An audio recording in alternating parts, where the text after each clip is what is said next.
చెప్పి నాగలితో దున్నుతూ ఉన్నాడు. ఎప్పుడైతే నాగలితో దున్నుతున్నాడో శ్రీ మహావిష్ణువు ప్రత్యక్షమయ్యాడు బ్రాహ్మణ వేషంలో. ఏమిటి నాయన, ఏం చేస్తున్నావన్నా? మహాత్మా, పుణ్యాన్ని పండించడానికి నాగలితో దున్నుతున్నానన్నాడు. బాగుంది, మరి విత్తనాలు ఎక్కడా?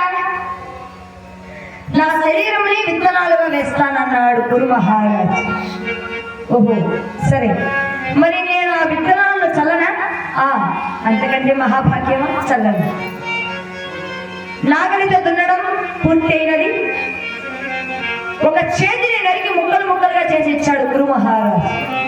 చల్లమని నారాయణుడు ఈ ముక్కలు ముక్కలమైనటువంటి చేతిని అలా చల్లివేశాడు.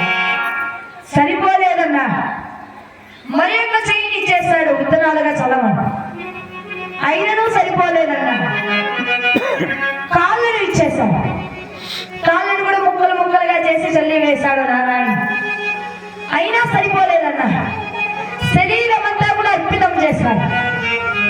శరీరానంతటినీ కూడా విత్తనాలుగా ముక్కలు ముక్కలుగా చేసి చల్లి వేశాడు నారాయణుడు. ఎంతో సంతోషించాడు. మహావిష్ణువు ప్రత్యక్షమయ్యాడు. గురు మహారాజుని పునర్జీవితం చేశాడు. నాయనా గురు, ఎంత త్యాగశీలివి, ఎంత ధన్యజీవివి. నీకు ఏమి వరం కావాలో కోరుకో, ఇస్తానన్నాడు. మహాత్మా, దేవా, మహానుభావ, నా శరీరముతో కలిసినటువంటి ఈ భూమిలో ఎవరు మరణించినా వారికి మోక్షాన్ని ప్రసాదించండి ప్రభు అన్నాడు గురు మహారాజ్.